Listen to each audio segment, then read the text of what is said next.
പക്ഷേ ഈ സിനിമയിൽ പ്രവർത്തിച്ചിട്ടുള്ള എല്ലാവരും നമുക്ക് വളരെ വേണ്ടപ്പെട്ടവരും കാലങ്ങളായിട്ട് അറിയാവുന്നവരാണ്. ഇവിടെ ഇരിക്കുന്നവരും അത് കൂടാതെ ഈ സിനിമയിൽ ആ സൗഹൃദത്തിന്റെ പേരിൽ മാത്രം ഗുരു സാറൊക്കെ, ഗുരു സോമസുന്ദരം, അദ്ദേഹത്തിന് ഇതിനകത്തുള്ള ആ ഒരു ക്യാരക്ടർ ചെയ്യേണ്ട ആവശ്യമുള്ള ആളല്ല. പക്ഷെ അത് ഞങ്ങളോടൊക്കെയുള്ള സ്നേഹവും ബന്ധവും കാരണം കൊണ്ട് ഞാനും ഒരു ഷോ കണ്ടു. അത് കഴിഞ്ഞ് പല ഷോസിനും തിയേറ്ററിൽ പോയിട്ട് ഓഡിയൻസ് റിയാക്ഷനൊക്കെ നേരിട്ട് കണ്ട് വന്ന് പറയുന്നത് കേൾക്കുമ്പോൾ ഭയങ്കര സന്തോഷമുണ്ട്. നിറഞ്ഞ ചിരിയോടെ നിറഞ്ഞ സദസ്സുകളിൽ മരണമാസ് പ്രദർശിപ്പിക്കപ്പെടുന്നു എന്ന് പറയുന്നത് എനിക്ക് സന്തോഷമുള്ള കാര്യമാണ്.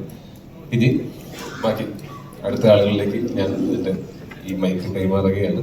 അവരുടെയൊക്കെ അനുഭവങ്ങളൊക്കെ പറഞ്ഞു കഴിഞ്ഞിട്ട് അവർ ഇന്റർവ്യൂസിൽ പറഞ്ഞ പോലെ എന്നെ പറ്റി അപവാദങ്ങൾ തന്നെയാണ് പറയുന്നതെന്നുണ്ടെങ്കിൽ മൈക്ക് ഞാനൊന്നും കൂടെ പേടിക്കുന്നതായിരിക്കും. ലെൻസ് മേടിച്ച പ്രൊഡ്യൂസറാണ്. അപ്പോൾ അത്തരത്തിൽ ഒരുപാട് എഫേർട്ട് അല്ലേ? ഇല്ല, സീരിയസ് ആയിട്ട് ഞാൻ പറഞ്ഞു വരുമ്പോൾ അല്ല, എനിക്കും ഇതൊക്കെ പറഞ്ഞു കേട്ടിട്ടുള്ള പരിചയമുള്ളൂ. ഞാനല്ല സ്പോട്ടിലുണ്ടായിരുന്നത്. നീ ഇതൊക്കെ എവിടെ നിന്ന് പഠിച്ചു ഞാൻ ഇങ്ങനെ ആലോചിക്കായിരുന്നു. അപ്പൊ ആ രീതിയിൽ ഭയങ്കര നന്നായിട്ട് തന്നെ ഇതിന്റെ കൂടെ നിന്നിട്ടുണ്ട് കട്ടയ്ക്ക്. ടോയി എന്നുള്ളൊരു അവന്റെ ബ്രദറും ഉണ്ടായിരുന്നു, ടിങ്സ്റ്റൻ ചേട്ടനും ഗോകുലും. അവരൊക്കെയാണ് ഈ സിനിമ എക്സിക്യൂട്ട് ചെയ്തത്. അവർ തന്നെയാണ് ഈ സിനിമയുടെ ത്രൂ ഔട്ട് ഈ പ്രോസസ്സിന്റെ ഭാഗമായിട്ട് എല്ലാ രീതിയിലും ഇതിന്റെ കൂടെ നിന്നത്. അവസാന നിമിഷമൊക്കെ ആയപ്പോഴേക്കും ഒരുപാട് ടൈറ്റ് ഷെഡ്യൂളിലൊക്കെയാണ് ഇത് തീർക്കേണ്ടി വന്നത്. എന്നാൽ പോലും എല്ലാവരും കട്ടയ്ക്ക് കൂടെ നിന്ന് ഒരുമിച്ച് തന്നെ കംപ്ലീറ്റ് ചെയ്ത് ഇപ്പോൾ തിയേറ്ററിൽ ഇറങ്ങി എല്ലാവരുടെ അഭിപ്രായങ്ങൾ നിൽക്കുന്നു. അപ്പോൾ ഈ പെടുന്ന എഫേർട്ടും നമ്മൾ കാത്തിരുന്ന രാത്രികളും മഴ കണ്ടിരുന്ന രാത്രികളും ഇവരുടെ ഈ ടെൻഷൻ അനുഭവിച്ച ടെൻഷനും എല്ലാവരും ഈ അവസാന നിമിഷം ഡെഡ് ലൈൻസ് മീറ്റ് ചെയ്യാൻ വേണ്ടിയൊക്കെ ഓടി നടന്ന് കഷ്ടപ്പെട്ടതിനൊക്കെ ഇപ്പോൾ ഒരു റിവാർഡ് കിട്ടുന്നു, പേ ഓഫ് കിട്ടുന്നു എന്ന് പറയുമ്പോൾ ഒരുപാട് സന്തോഷം. അപ്പോൾ അഗൈൻ ആത്മാർത്ഥമായിട്ട് ഇതിനെ സമീപിച്ചിട്ടുള്ളത് കൊണ്ട് തന്നെയുള്ള റിവാർഡുകളാണത്. അപ്പോൾ അത് പ്രഷറുടെ ഭാഗത്തു നിന്ന് അത്തരത്തിലുള്ളൊരു റെസ്പോൺസ് കിട്ടുന്നതിൽ ഒരുപാട് സന്തോഷം. ബാക്കി കൺവിൻസിങ് സ്റ്റാർ ഡെയിലി വേജസ് ആൾക്കാരുടെ കാര്യത്തിൽ നമുക്കൊന്നും ചെയ്യാൻ പറ്റില്ല. പക്ഷെ മറ്റ് ആർട്ടിസ്റ്റുകൾക്കൊക്കെ ആക്ച്വലി സ്പീക്കിംഗ് ആർട്ടിസ്റ്റുകൾക്കും ടെക്നീഷ്യൻസിനും ഒക്കെ പറഞ്ഞതിനേക്കാൾ ശമ്പളം കൂടുതൽ ചോദിക്കാനായിട്ട് സ്വാഭാവികമായിട്ട് അവകാശമുണ്ട്. കാര്യം എന്ന് വെച്ചാൽ അവർ അത്രയും ദിവസം ഈ സിനിമയ്ക്ക് വേണ്ടിയിട്ട് ഇൻവെസ്റ്റ് ചെയ്യുന്നതാണ്. ആദ്യം നമ്മൾ പ്ലാൻ ചെയ്തതിനേക്കാൾ കൂടുതൽ ദിവസങ്ങൾ വർക്ക് ചെയ്യുന്ന സമയത്ത് അവർക്ക് വേണമെങ്കിൽ ശമ്പളം കൂട്ടി ചോദിക്കാനുള്ള സാഹചര്യം ഉണ്ടായിരുന്നു. അത് ചോദിച്ചില്ല. അല്ല, അത് ചോദിച്ചില്ല. അത് ഞാൻ പറയാൻ ചോദിക്കാനുള്ള അത്. പക്ഷെ അവിടെയാണ് ഇവരെല്ലാവരും ഈ മഴ നോക്കിയിരുന്നത്, മഴ മാറുന്നത് നോക്കിയിരുന്നപ്പോൾ ഇവർക്കും അറിയാം ഇതങ്ങനെ എല്ലാവരും അവനവന്റെ കാര്യം എന്ന് ചിന്തിച്ചു കഴിഞ്ഞാൽ ഈ സിനിമയുടെ ബഡ്ജറ്റ് ഇവിടുത്തെ ഏറ്റവും വലിയ കളക്ഷൻ കിട്ടിയ കളക്ഷനേക്കാൾ മുകളിലേക്ക് പോകും. പക്ഷെ എല്ലാവരും സഹകരിച്ചുകൊണ്ടാണ് നമ്മൾ ഇൻഡസ്ട്രിയിൽ നിന്നുകൊണ്ട് നമുക്ക് ഇങ്ങനത്തെ സിനിമകൾ ചെയ്യാൻ പറ്റുന്നത്. അല്ലെങ്കിൽ നമുക്കൊരു ഇങ്ങനത്തെ പരീക്ഷണങ്ങൾ ചെയ്യാനായിട്ട് ഭയങ്കര പേടിയായി പോകും.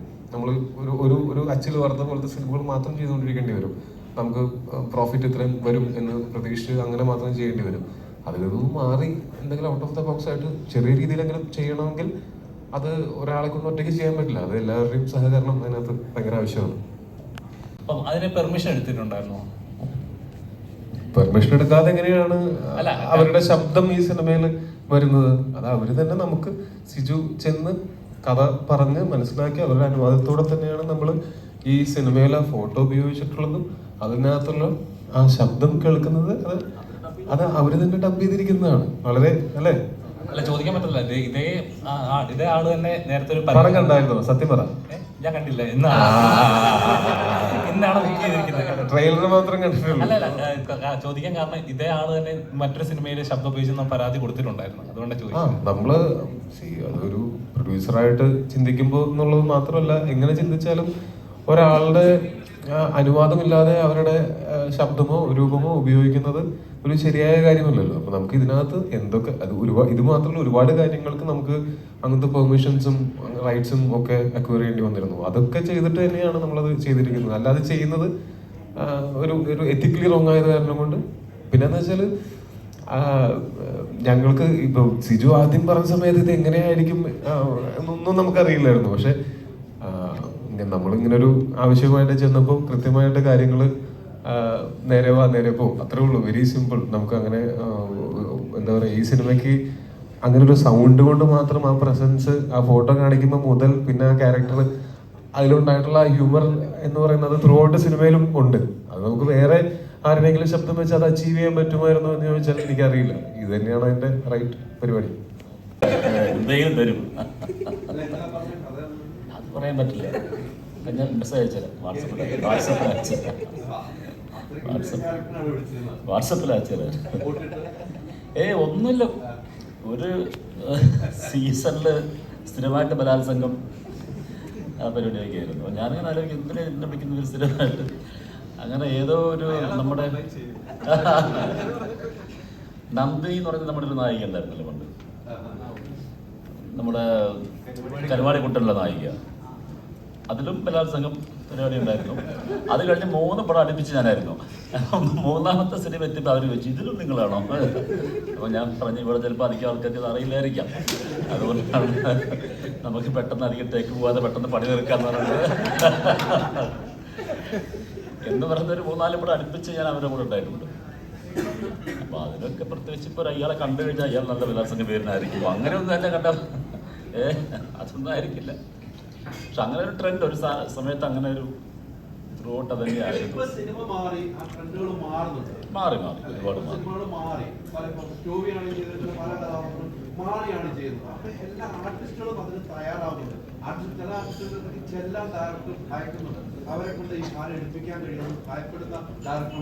അതെ അതെ, ആർട്ടിസ്റ്റ് തയ്യാറാവുന്നത് മാത്രമല്ല, അത് ഓഡിയൻസ് അക്സെപ്റ്റ് ചെയ്യുന്നുണ്ടോ എന്നുള്ളതാണ് എൻ്റെ ഏറ്റവും വലിയ പോയിന്റ്. പണ്ടും എല്ലാ ആർട്ടിസ്റ്റിനും ആഗ്രഹം ഉണ്ടായിരിക്കും, പക്ഷേ ഇത് ഓഡിയൻസ് ഇയാൾ അക്സെപ്റ്റ് ചെയ്യുമോ എന്നുള്ളൊരു പേടി കാരണം പ്രൊഡ്യൂസർ അല്ലെങ്കിൽ ഡയറക്ടർ സമ്മതിക്കുന്നില്ലായിരിക്കും. അതായിരിക്കാം അങ്ങനെ സ്ഥിരം വില്ലൻ അല്ലെങ്കിൽ സ്ഥിരം ഫൈറ്റ് എന്നൊക്കെ പറഞ്ഞിട്ട് അങ്ങനെ തന്നെ മാറിപ്പോകുന്നത് അതുകൊണ്ടായിരിക്കും. ആരും അങ്ങനെ ശ്രമിച്ചിട്ടില്ല. അതാര് ഗിഫ്റ്റ് എന്നാടാ? നീ തന്നെ. അതായത് ഞാൻ ഇവന്റെ അടുത്ത് ഇങ്ങനെ വെറുതെ ഇങ്ങനെ പറഞ്ഞു, അതായത് ഈ ഗൾഫിലൊക്കെ ഉള്ള നമ്മുടെ സുഹൃത്തുക്കളുണ്ടെങ്കിൽ അവർ വരുമ്പോൾ ഞാൻ ചോദിക്കും നമ്മുടെ പെർഫ്യൂമിനൊക്കെ എന്താ വില എന്ന് ചോദിച്ചു കഴിഞ്ഞാൽ അവർ നമുക്കൊരു പെർഫ്യൂമൊക്കെ മേടിച്ചോണ്ട് വരും എന്ന് ഞാൻ ഇവരുടെ അടുത്ത് പറഞ്ഞു. പിന്നത്തെ ആഴ്ച ഞാൻ ദുബായിക്ക് ഏതോ പടത്തിന്റെ ARMന്റെ പ്രൊമോഷന് പോകാൻ സമയത്ത് ഇവൻ അവിടെ പെർഫ്യൂമിനൊക്കെ എന്തായിരിക്കും വില, അങ്ങനെ ഞാൻ വന്നപ്പോ മേടിച്ചു കൊടുത്തതാണത്. ടോവിനോ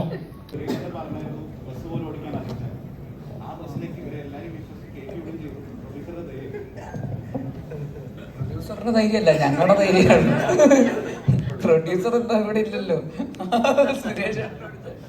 സുരേഷ് ചേട്ടന് ബസ് ഓടിക്കാൻ അറിയില്ല എന്ന് എനിക്കറിയില്ലായിരുന്നു. അതുകൊണ്ടാണ് ധൈര്യത്തോടെ കയറ്റി വിട്ടത്. പിന്നെ ഒരു വണ്ടിയിൽ എല്ലാരും കൂടെ പോകുന്ന സമയത്ത് ലോകം രക്ഷപ്പെട്ടെങ്കിൽ രക്ഷപ്പെട്ടോട്ടെ എന്ന് ഞാൻ വിചാരിച്ചു. കണ്ടിട്ടുള്ള സൗദി അല്ല ഞാൻ പിന്നീട് 2023 പോയപ്പോൾ കണ്ടത്. അപ്പോൾ അതിനതിന്റെ സമയം കൊടുക്കും. അവരുടേതായിട്ടുള്ള ഭേദഗതികൾ വരുത്തുന്നുണ്ട്. ഇപ്പോൾ 2019 ഇന്ത്യ ഉണ്ടായിരുന്നതിനേക്കാൾ പ്രോഗ്രസീവായിട്ടാണോ റിഗ്രസീവായിട്ടാണോ നമ്മൾ മാറിയിരിക്കുന്നതെന്ന് ചോദിച്ചു കഴിഞ്ഞാൽ അത് ഭയങ്കര ഒരു ക്വസ്റ്റ്യനാണ്. നിങ്ങൾക്ക് തന്നെ കഴിഞ്ഞ 5-6 വർഷം കൊണ്ട് പുരോഗതിയാണോ ഉണ്ടായിരിക്കുന്നത് അല്ലെങ്കിൽ അധോഗതിയാണോ ഉണ്ടായിട്ടുള്ളത് എനിക്ക് അക്കാര്യത്തിൽ സംശയമുണ്ട്. താങ്കൾക്ക് എന്താ തോന്നുന്നു, പുരോഗതിയാണോ?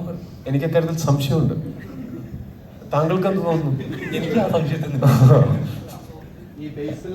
പ്ലാൻ ചെയ്തിട്ട് ആൾക്കാരെ ചിരിപ്പിച്ചേക്കാം എന്ന് വിചാരിച്ചിട്ട് അങ്ങനത്തെ ഒരു സ്ക്രിപ്റ്റ് നോക്കി അങ്ങനെയൊന്നും ഉണ്ടായതല്ല. പറഞ്ഞ പോലെ ശിവൻ ഞാൻ മിന്നൽ മുരളി ചെയ്യുന്ന സമയത്ത് ഞങ്ങൾ തമ്മിൽ നല്ല അടുപ്പമുണ്ട്. അപ്പോൾ അങ്ങോട്ടും ഇങ്ങോട്ടും ഈ പറയുന്ന തമാശകൾ മനസ്സിലാവുമ്പോൾ എളുപ്പമാണ്. നമുക്ക് എപ്പോഴും ഉള്ളൊരു കാര്യം എന്താ വെച്ചാൽ നമുക്ക് ഒരാളോട് ഒരു തമാശ പറഞ്ഞിട്ട് അത് എക്സ്പ്ലെയിൻ ചെയ്യേണ്ടി വരിക എന്ന് പറയുന്നതാണ് ഏറ്റവും വലിയ ഗതികേട് എന്ന് പറയുന്നത്. പക്ഷെ ഞങ്ങൾ ഒരുമിച്ചിരുന്ന് സംസാരിക്കുമ്പോൾ അങ്ങോട്ടും ഇങ്ങോട്ടും പറയുന്ന തമാശകൾ രണ്ടാമതൊരു വട്ടം പറയുകയോ എക്സ്പ്ലെയിൻ ചെയ്യേണ്ടിയോ വരാറില്ല. അതെന്നാൽ അങ്ങനെ ബുക്കിൽ എഴുതി വെച്ച് കാലാകാലം പറയാവുന്ന കോമഡികളൊന്നും അല്ലല്ലോ. നമ്മൾ ആ ഒരു ഇൻസ്റ്റന്റിൽ നമുക്ക് തോന്നുന്ന ഫൺ തോന്നുന്ന കാര്യങ്ങൾ അങ്ങോട്ടും ഇങ്ങോട്ടും പറയുകയും അത് മനസ്സിലാക്കുകയും അതേസമയം അതിൽ ഹേർട്ട് ആവാതിരിക്കുകയും മറ്റൊരാളെ ഹേർട്ട് ചെയ്യാൻ വേണ്ടിയിട്ട് തമാശകൾ പറയാതിരിക്കുകയും ഒക്കെ ചെയ്യുന്ന കുറെ നല്ല സുഹൃത്തുക്കൾ എനിക്കുണ്ട്. എനിക്ക് പേഴ്സണലി ഹ്യൂമർ സിനിമകൾ കാണാനായിട്ട് ഭയങ്കര ഇഷ്ടം. കാരണം ഇപ്പോഴത്തെ എല്ലാ ഇഷ്യൂസും പറഞ്ഞു പോകുന്ന രീതിയാണ് പറഞ്ഞത്. പക്ഷെ നമുക്ക് എന്റർടൈൻ ചെയ്ത് വളരെ ചിരിയോടുകൂടി കാണാനും പറ്റുന്നുണ്ട്. അത്തരം ഒരു രീതി കൈക്കൊള്ളാനുള്ള കാരണം എന്തായിരുന്നു? അല്ല, ഞാൻ ആ ഒരു സമൂഹത്തിലാണ് ജീവിക്കുന്നത്. അപ്പം ആ സമൂഹത്തിലുള്ള കാര്യങ്ങൾ തന്നെ ആയിരിക്കും ഞാൻ സ്ക്രിപ്റ്റിനകത്തും എഴുതാൻ ശ്രമിച്ചിട്ടുള്ളത്. അത് കുറച്ച് കോമഡി, അതെൻ്റെ ഇഷ്ടമായിരുന്നു, കോമഡി ആയിരിക്കണം എന്നുള്ളത്. അപ്പോൾ അത് കോമഡിയിൽ കൂടെ തന്നെ പ്രസൻറ്റ് ചെയ്യുക എന്നുള്ളതായിരുന്നു അതിലുള്ള മേജറായിട്ടുള്ള കാര്യം.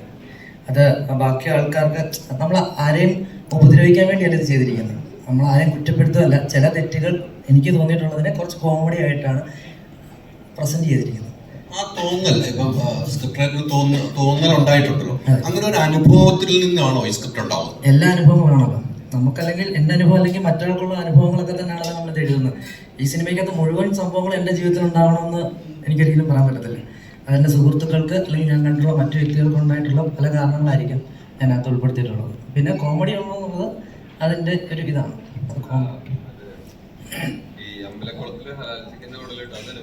അത് അല്ലല്ല, അമ്പലക്കുളത്തിൽ ഹലാൽ ചിക്കൻ ഇട്ടത് അത് ഒരു സംഭവത്തിലൊക്കെ ചെയ്തതാണ്. അല്ലല്ല, അത് അങ്ങനെ എഴുതിയത് ഞാനല്ല, അല്ല അത് വെച്ചിരുന്നത്.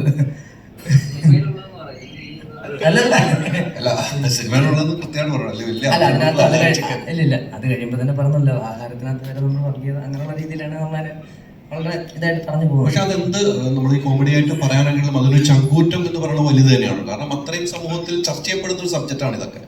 ആ ചങ്കൂറ്റം നിങ്ങൾ നല്ല രീതിയിൽ കോമഡിയിലൂടെ വർക്ക് ചെയ്തപ്പോൾ സമൂഹം ഏറ്റെടുക്കുകയാണ് ചെയ്തത്. ഒരു വിമർശനം പോലും ഉണ്ടാകാതെ അത് ഏറ്റെടുത്തു. അതിനാണ് ഈ മരണമാസ ടീമിന് വലിയൊരു ബിഗ് സല്യൂട്ട് ഞാൻ ആദ്യം നൽകുകയാണ്. കാരണം ആ രീതിക്ക് ആ സിനിമ ഏറ്റെടുത്തുന്ന കാര്യം സംശയമില്ല. അത് ഇപ്പോഴത്തെ കാലഘട്ടത്തിൽ സെൻസറിൽ കത്രിക ഉപയോഗിക്കുന്ന കാലഘട്ടമാകുമ്പോൾ നിങ്ങൾ ഈ സിനിമയായി വരുമ്പോൾ എല്ലാവരും ഏറ്റെടുക്കുകയാണ്. അവിടെ ഒരു കത്രയും വരുന്നില്ല എന്നുള്ളതാണ്. അതാണ് നിങ്ങളുടെ ഒരു വിജയം. ഈ സിനിമ വിജയിക്കാനുള്ള കാരണം അത് തന്നെയാണ്. എൻ്റെ പേഴ്സണൽ ഒപ്പീനിയനാണ്, ബാക്കിയുള്ളവർ എനിക്കറിയില്ല. കൃത്യമായിട്ട് തന്നെ പറഞ്ഞ സാറാണ്. ഒരു ചിരിപ്പടം വേണമെന്ന് ഒരു നിർമ്മാതാവ് എന്ന നിലയിൽ ആളുകൾ അങ്ങനെയാണ് ഈ പ്രോജക്റ്റ് ഉണ്ടാവുന്നത്. അപ്പൊ അതിനുശേഷം പിന്നെ എല്ലാവരും നമ്മുടെ കൂടെ വന്ന് അത് കഴിഞ്ഞിട്ടാണ് ഇതിന് ബേസിലോട് കഥ പറയുന്നത്, അഭിനയിക്കാൻ വേണ്ടി പറയുന്നതിന് മുമ്പ് സംസാരിച്ചിട്ടുണ്ടായിരുന്നു. അപ്പോൾ അതിനുശേഷം ആണ് പിന്നെ ഈ സിനിമയുടെ ഒരു പ്രീ പ്രൊഡക്ഷനും പിന്നീട് ഗൂഗിൾ, നമ്മുടെ എക്സിക്യൂട്ടീവ് പ്രൊഡ്യൂസർ ഗൂഗിളാണ് പിന്നെ ബാക്കിയുള്ള കാര്യങ്ങളെല്ലാം മാനേജ് ചെയ്തിരുന്നത്. ടിൻസൺ ചേട്ടനാണ് നമ്മുടെ കൂടെ കട്ടയ്ക്ക് നിന്നിരുന്നത്. ഫുൾ പ്രൊഡക്ഷൻ പുള്ളിയാണ് ഹാൻഡിൽ ചെയ്യുന്നത്. എന്നെക്കാളും കൂടുതൽ സിനിമ കണ്ടിട്ടുള്ള ടിൻസൺ ചേട്ടനായിരിക്കും. അപ്പോൾ അങ്ങനെയൊക്കെ ആ സിനിമ ഇപ്പോൾ ഇവിടെ തിയേറ്ററിൽ ഇറങ്ങി, ഇന്നലെ ഇറങ്ങി. അത്യാവശ്യം നല്ല റെസ്പോൺസ് കിട്ടുന്നുണ്ട്, നല്ല ഹ്യൂമർ തിയേറ്ററിൽ വർക്കാവുന്നുണ്ടെന്ന് അറിയുന്നുണ്ട്. അതിലും സന്തോഷമുണ്ട്. അപ്പോൾ ബാക്കി സംസാരിക്കാൻ വേദിയിലേക്ക് പ്രചണ്ഡ താരത്തിന് വേറൊരാൾ മറ്റൊരാൾ അങ്ങനെയൊക്കെ വിചാരിച്ചിരുന്ന് എഴുതിയതാണ്. പക്ഷെ അതിപ്പോൾ ഇവിടം വരെ എത്തി. ഇപ്പം സുരേഷ് ചേട്ടൻ പറഞ്ഞ പോലെ ഇന്നലെ നമ്മൾ തിയേറ്റർ വിസിറ്റ് നടത്തിയപ്പോൾ നമുക്ക് അതിൻ്റെ പൾസ് കിട്ടി. കാരണം ഇറങ്ങി വരുന്നതൊക്കെ നല്ല പ്രായമുള്ളവരും കൊച്ചു പിള്ളേരും ഒക്കെയാണ്. അപ്പോൾ അവരൊക്കെ ഭയങ്കര കയ്യടിയും ഓരോരോ ഡയലോഗുകളൊക്കെ പറയുമ്പോൾ ഇപ്പോൾ ഭയങ്കര സന്തോഷം. അതുപോലെ തന്നെ നമ്മുടെ ഫ്രണ്ട്സൊക്കെ പടം കണ്ടിട്ട്, ഇപ്പം ഞാൻ കല്യാണം കഴിച്ചിട്ടില്ല, അവരിപ്പോൾ കല്യാണം കഴിച്ച അവർക്ക് പിള്ളേരൊക്കെ ആയി. അപ്പം അവരോട് ഈ പിള്ളേരൊക്കെ തിയേറ്ററിൽ ഭയങ്കര ബഹളമാണ്. ഞങ്ങൾ പറയണമെന്ന് മിണ്ടായി ആൾക്കാർ. കാരണം പിള്ളേർക്ക് ഇത് ഭയങ്കരമായിട്ട് എല്ലാ ക്യാരക്ടേഴ്സിനും ഒരു കാർട്ടൂണിക് സ്വഭാവം ഉള്ളതുകൊണ്ട് ഇപ്പോൾ ജോമോനെ കാണുമ്പോഴും പല ആൾക്കാരെ കാണുമ്പോഴും ഭയങ്കര ചിരി, ഇപ്പോൾ ബേസിലേട്ടൻ്റെ ആ മുടി എല്ലാം കാണുമ്പോൾ ഭയങ്കര ചിരിയും. അപ്പോൾ പിള്ളേർക്കൊക്കെ ഭയങ്കരമായിട്ട് വർക്കാവുന്നു. അത് കേൾക്കുമ്പോൾ ഭയങ്കര സന്തോഷം. ഇനി അങ്ങോട്ടുള്ള ദിവസങ്ങളിലും നിറഞ്ഞ സദസ്സുകളിൽ തന്നെ ഓടട്ടെ എന്ന പ്രതീക്ഷയാണ്. അപ്പം എല്ലാവരും കൂടെ തന്നെ ഉണ്ടാവണം. അടുത്താക്ക് കൊടുക്കുന്ന മൈക്ക് അങ്ങോട്ടും ഇങ്ങോട്ടും പറയുന്ന തമാശകൾ മനസ്സിലാവുന്നതുകൊണ്ടാണ്. അപ്പോൾ അത് ഈ സിനിമയ്ക്ക് എന്താ പറയുക, അങ്ങനെ ഭയങ്കരമായിട്ട് നമ്മൾ അവകാശവാദങ്ങളും അങ്ങനെ ഒന്നും പറയാനില്ല. ചിരി വരുത്താം എന്നുള്ളത് മാത്രമേ നമ്മൾ മുമ്പും ചിന്തിച്ചിട്ടുണ്ടായിരുന്നുള്ളൂ. ഇപ്പോൾ അതിൽ സക്സീഡ് ആവുന്ന സമയത്ത് ഞങ്ങളെല്ലാവരും ഭയങ്കര ഹാപ്പിയാണ്. നമ്മൾ ആഗ്രഹിച്ച പോലെ തന്നെ തിയേറ്ററുകളിൽ നിറഞ്ഞ ചിരി നമുക്ക് കൃത്യമായിട്ട് അറിയാം. മറ്റ് ഏതൊരു ഇമോഷനും ആണെങ്കിൽ നമുക്ക് പിന്നീട് ആൾക്കാർ അഭിപ്രായം പറയുമ്പോഴേ നമുക്കത് മനസ്സിലാക്കാൻ പറ്റുള്ളൂ. പക്ഷെ ചിരി എന്ന് പറയുന്നത് നമുക്ക് പെട്ടെന്ന് നമുക്ക് തിയേറ്ററിൽ ഇരുന്നിട്ട് ഇൻസ്റ്റന്റ്ലി നമുക്ക് അതിന്റെ റിവാർഡ് കിട്ടുന്ന പോലെയാണ്. അത് വലിയ സന്തോഷമുള്ള കാര്യമാണ്. കഥ കേട്ട് ഭയപ്പാടുണ്ടായിരുന്നു. അല്ല, അത് തമാശയൊക്കെ ആയിട്ട് ഞങ്ങൾ പറയായിരുന്നു. സീരിയൽ കില്ലേഴ്സിനെ ഈ സിനിമയിൽ കുറെ കളിയാക്കുന്നുണ്ട്. നാളെ സീരിയൽ കില്ലർമാരെല്ലാം കൂടെ പ്രൊട്ടസ്റ്റ് ചെയ്ത് വരുമോ എന്നുള്ളതൊക്കെ അങ്ങനെയൊക്കെ ഞങ്ങൾ തമാശയായിട്ട് അങ്ങോട്ടും ഇങ്ങോട്ടും പറഞ്ഞിട്ടുണ്ടെന്നല്ലാതെ ഒരു തമാശയിലൊന്നും ഒഫൻഡഡ് ആവേണ്ട കാര്യം ഇല്ലെന്നാണ് എനിക്ക് തോന്നുന്നത്. അത് നമ്മളെല്ലാത്തിലും ഭയങ്കര സെൻസിറ്റീവായി കഴിഞ്ഞാൽ തമാശകൾ പറയാൻ പറ്റില്ല. എനിക്ക് തോന്നുന്നു അത്രയും സെൻസിറ്റീവ് ആവാതെ ഇതങ്ങനെ ആരെയും വിഷമിപ്പിക്കാനോ ഉപദ്രവിക്കാനോ വേണ്ടി അല്ലാതെ, അങ്ങനത്തെ ഒരു ഇന്റൻഷൻ ഇല്ലാതെ പറയുന്ന തമാശകളെ അങ്ങനത്തെ ഒരു രീതിയിൽ ഇന്റർപ്രറ്റ് ചെയ്യുന്നത് അതിനോട് ചെയ്യുന്ന ഭയങ്കരമായിട്ടുള്ള ഒരു ക്രൂരതയാണ്. നമുക്ക് തമാശകൾ പറയാനുള്ള ആ ഒരു സ്വാതന്ത്ര്യം, അത് അങ്ങനത്തെ ആക്ഷേപഹാസ്യത്തിലൂടെ നമുക്ക് പല കാര്യങ്ങളും ആൾക്കാരെ ചിന്തിപ്പിക്കാനും ചിരിപ്പിക്കുന്നതിനോടൊപ്പം തന്നെ ചിന്തിപ്പിക്കാനും ഒക്കെ പറ്റുന്നതാണ്. അത് ഞങ്ങളുടെ ഒരു തരത്തിലുള്ള ഞങ്ങളുടെ ഈ സൊസൈറ്റിക്ക് വേണ്ടി അങ്ങനെ ഭയങ്കരമായിട്ട് ഇടപെട്ടിട്ടില്ലെങ്കിലും ഞാൻ കൃത്യമായിട്ട് പറഞ്ഞിട്ടുണ്ടായിരുന്നത് ആരോടും അങ്ങനെ നിർബന്ധിച്ച് ശമ്പളം കുറപ്പിക്കരുത് എന്നുള്ളതാണ്. അതിനൊന്നാമത്തെ കാര്യം, എല്ലാവർക്കും പണിയെടുത്താൽ അവർ അർഹതപ്പെടുന്ന അവരുടെ പൈസ കിട്ടിയിരിക്കണം എന്നുള്ളത് എനിക്കും അറിയാവുന്നതാണ്. അത് കിട്ടാതിരിക്കുമ്പോൾ ഉണ്ടാകുന്ന വിഷമമൊക്കെ എനിക്ക് നല്ല കൃത്യമായിട്ട് അറിയാവുന്നതാണ്. ഞാൻ കൂടുതലും ഈ പറയുന്ന പോലെ ശമ്പളം മേടിക്കുന്ന അല്ലെങ്കിൽ ആ ക്രിയേറ്റീവായിട്ടുള്ള സൈഡിലാണ് ഞാൻ കൂടുതൽ വർക്ക് ചെയ്തിട്ടുള്ളത്. അതുകൊണ്ട് അവര് എങ്ങനെയൊക്കെ ചിന്തിക്കും, അവർക്ക് എന്തൊക്കെ ഫീൽ ആവും എന്നുള്ളതൊക്കെ എനിക്ക് ഈസിലി ചിന്തിക്കാൻ പറ്റും. അപ്പൊ അങ്ങനെ സൗഹൃദം മുതലെടുത്തുകൊണ്ട് ആരെക്കൊണ്ടും ശമ്പളം കുറപ്പിക്കരുത് എന്ന് നമുക്ക് ആഗ്രഹം ഉണ്ടായിരുന്നു. എല്ലാവർക്കും സാറ്റിസ്ഫൈങ് ആയിട്ടുള്ള സാലറി ഇതിനകത്ത് കിട്ടിയിട്ടുണ്ടെന്നാണ് ഞാൻ വിശ്വസിക്കുന്നത്. പിന്നെ സൗഹൃദം നമ്മൾ മുതലെടുത്തിട്ടില്ലെങ്കിൽ പോലും നേരത്തെ ഞാൻ പറഞ്ഞ പോലെ ഗുരു സാറിനെ പോലെ ഉള്ള ആൾക്കാർ, ഇപ്പോൾ ബേസിലാണെങ്കിലും സുരേഷ് ചേട്ടനാണെങ്കിലും ഇതിനകത്ത് വർക്ക് ചെയ്തിട്ടുള്ള എല്ലാവരും ഈ സിനിമ പരമാവധി ഈ പറഞ്ഞ പോലെ നമുക്ക് ഇതിനകത്ത് ഒരു ഡാർക്ക് ഹ്യൂമർ ഇവിടെ വന്നിട്ടില്ലാത്ത ജോണർ ചെയ്യുമ്പോൾ അതിനകത്ത് ചെറിയൊരു റിസ്ക് എലമെന്റ് ഉണ്ടെന്ന് അറിയാവുന്ന കാരണം കൊണ്ട് ആരും അമിതമായിട്ടുള്ള ശമ്പളം ഞങ്ങളോട് ചോദിക്കുകയോ അങ്ങനെ ശമ്പളത്തിന്റെ പേരിലൂടെ അങ്ങനെ ഒരു സംസാരമേ ഉണ്ടായിട്ടില്ല. പിന്നെ മറ്റൊരു കാര്യം, ഞാൻ ഒരിക്കലും ഇവരുടെ ശമ്പളം കുറപ്പിക്കരുത് എന്ന് പറയാനും കാരണം നാളെ ഇവരും പ്രൊഡ്യൂസ് ചെയ്യും, എന്നെ അഭിനയിക്കാൻ വിളിക്കും, അപ്പൊ ഇപ്പൊ ഞാൻ കുറപ്പിച്ച അപ്പൊ ഞാൻ കുറയ്ക്കേണ്ടി വരും എന്നുള്ള കാരണം കൊണ്ട് തന്നെയാണ്. മിന്നൽ മുരളി 2 ഫ്രീഡം ഉണ്ട്. ഇതിലെ കഥാപാത്രം ബേസിൽ അതുപോലത്തെ കഥാപാത്രമായിരുന്നു. ഇല്ല, ഇത് കുറച്ചുകൂടെ എക്സാജറേറ്റഡ്, അപ്പൊ കുറച്ചുകൂടെ പാടായിരുന്നു. അത് ഇത്തിരിയോടെ കുറവായിരുന്നെങ്കിൽ കുഴപ്പമില്ലായിരുന്നു. ഇതെല്ലാം കുറച്ച് പുഷിയാണല്ലോ, ഇങ്ങനെയൊക്കെ കാണിച്ചുകൊണ്ടിരിക്കുമല്ലോ. അപ്പൊ അതിൻ്റെതായിട്ടുള്ള ഒരു എക്സാജറേഷൻ്റെതായിട്ടുള്ളൊരു പ്രഷർ ഉണ്ടായിരുന്നു. ആള് ഭയങ്കര മൊത്തത്തിൽ പോലീസ് സ്റ്റേഷനൊക്കെ OLX നിൽക്കാനിട്ടിരിക്കുന്ന ഒരുത്തന്നൊക്കെ പറയുമ്പോൾ ഞാൻ അങ്ങനെ ഒരാൾ ഇതുവരെ കണ്ടിട്ടില്ല, സിജുവിനല്ലാതെ. അപ്പൊ എനിക്കതുകൊണ്ട് അതിപ്പോ എങ്ങനെയായിരിക്കും അങ്ങനെ.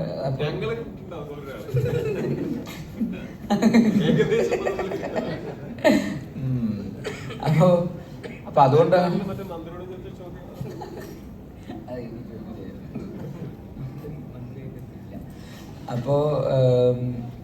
അപ്പൊ അതുകൊണ്ട് അങ്ങനെ ഭയങ്കര കംഫർട്ട് സോണിലുള്ള ഒരു ക്യാരക്ടർ ആയിരുന്നില്ല, കുറച്ചുകൂടെ. പക്ഷെ രസമായിരുന്നു ചെയ്യാൻ. ഈ പറയുന്നത് നമുക്ക് എന്തും വൈൽഡായിട്ടൊക്കെ ചെയ്യാം. ഈ പറയുന്ന ആ മറ്റേ തുടക്കത്തിലൊക്കെ ഉള്ള ആൾക്കാരൊക്കെ ഇങ്ങനെ വന്ന് നിൽക്കുമ്പോൾ ഇങ്ങനെ ചെവിയോ ആൾക്കാരുടെ ആരവ് ഇങ്ങനെ കേൾക്കുന്നു പറയണ പോലെ അങ്ങനെയൊക്കെ കുറച്ച് വൈൽഡായിട്ടൊക്കെ ചെയ്യാനുള്ള ഒരു ഓപ്പർച്യൂണിറ്റി ഉണ്ടായിരുന്നു. അതിലധികം ഉണ്ടായിരുന്നു. നമ്മൾ എവിടെയൊക്കെ ഉദ്ദേശിച്ചിട്ടുണ്ടോ അവിടെയൊക്കെ നല്ല കൈയടിയും ചിരികളും. നമ്മൾ സീൻ ചെയ്യുമ്പോൾ തന്നെ നമുക്കൊരു കോൺഫിഡൻസ് ഉണ്ട്. ഇപ്പോൾ സിജു എഴുതി വെച്ചിട്ടുള്ളതിനകത്ത് തന്നെ ഒരു ഹ്യൂമറുണ്ട്, ഓൾറെഡി ഒരു ഹ്യൂമറുണ്ട്. പിന്നെ ഞങ്ങൾ ചെയ്തിട്ടുള്ള എല്ലാ സീൻസും ഞങ്ങൾ ലൊക്കേഷനിൽ ഇംപ്രവൈസ് ചെയ്യുന്നുണ്ട്.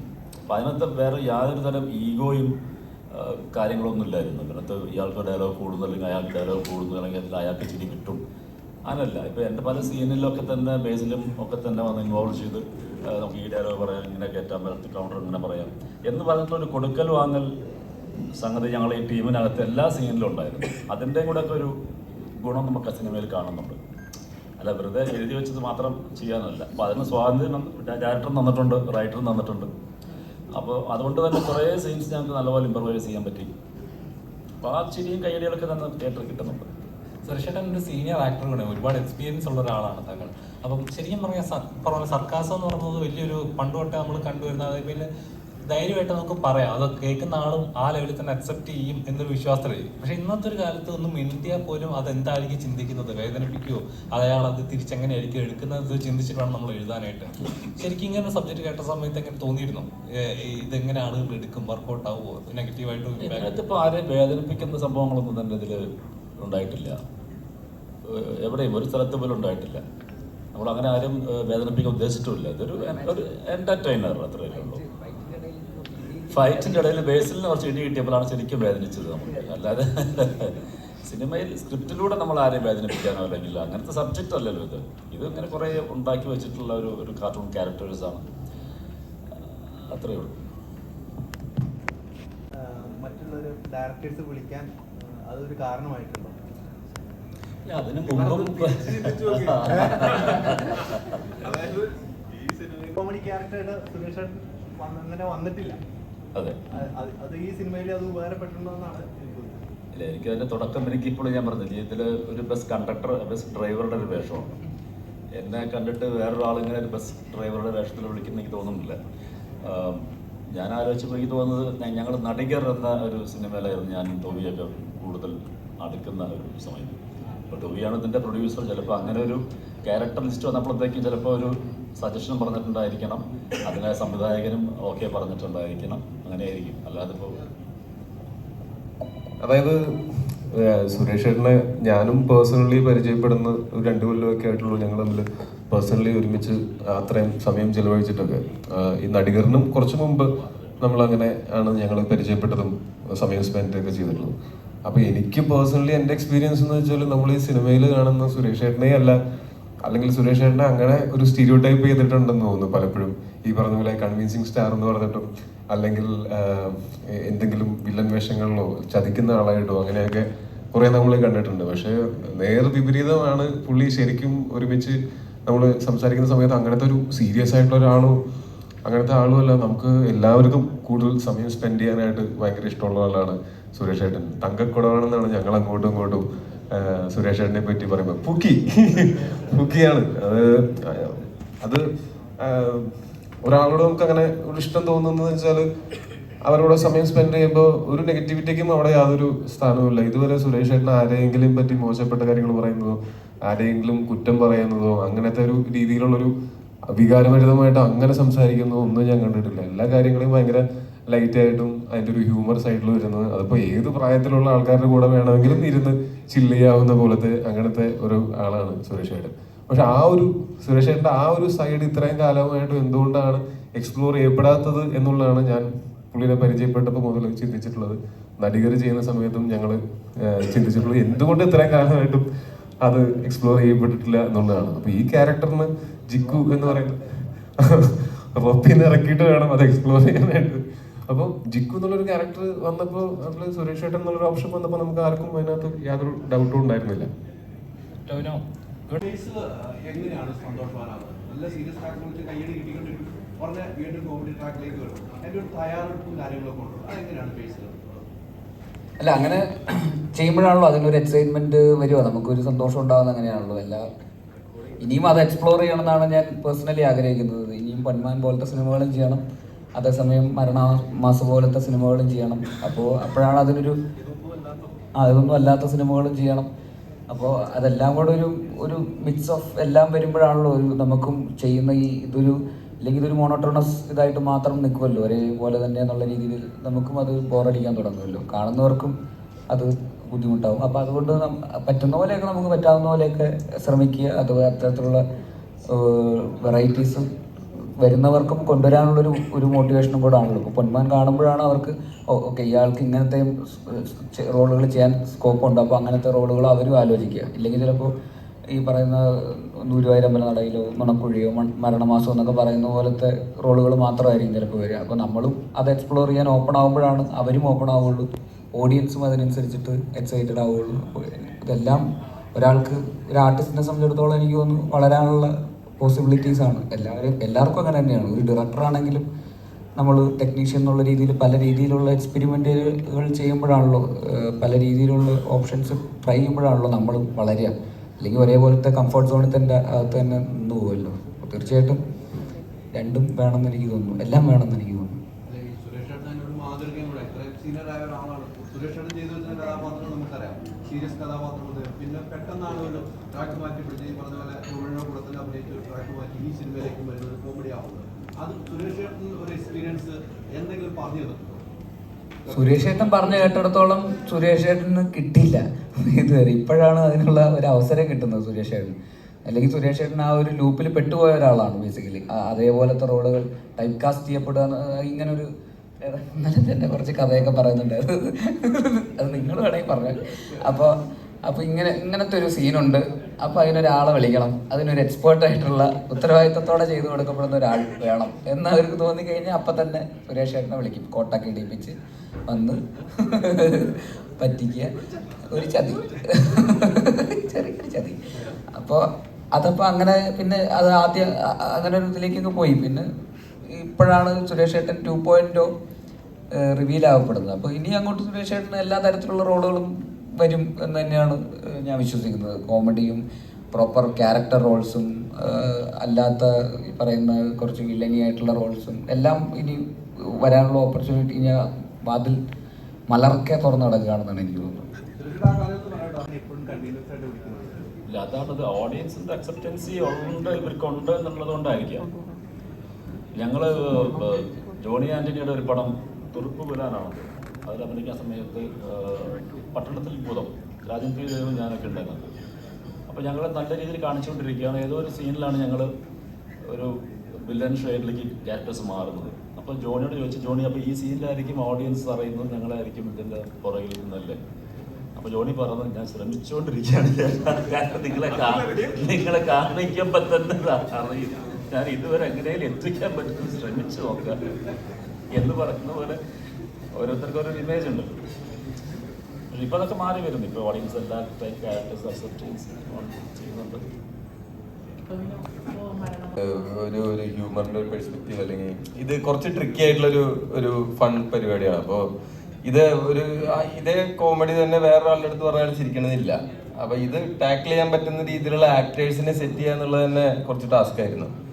അപ്പോൾ ഒരു സിനിമയുടെ ഒരു കറക്റ്റ് ആക്ടേഴ്സിനെ കാസ്റ്റ് ചെയ്ത് കഴിഞ്ഞാൽ അതിൻ്റെ ഒരു 60% പണി കഴിഞ്ഞു എന്നാണ് എനിക്ക് തോന്നാറ്. അപ്പോൾ ഈ സിനിമയെ സംബന്ധിച്ച് ഞാൻ ആദ്യം കാസ്റ്റ് സെറ്റ് ചെയ്യുക എന്നുള്ളതായിരുന്നു എൻ്റെ മെയിൻ ടാസ്ക്. അപ്പോൾ ആ കാസ്റ്റിലുള്ള പ്രധാനപ്പെട്ട ആൾക്കാരെല്ലാവരും അവരുടെ പണി നന്നായിട്ട് എടുത്തിട്ടുണ്ട് എന്നുള്ളതുകൊണ്ട് എൻ്റെ പണി കുറച്ച് കുറവായിരുന്നു. ഇനി ആരെങ്കിലും കാണുമ്പോൾ ഒന്നും ശ്രദ്ധിച്ചാൽ അത് കാണാൻ പറ്റാതെ ആരൊക്കെയാണ് ഇപ്പോൾ കറക്റ്റായിട്ട് കിട്ടിക്കോളും. സ്വാഭാവികം.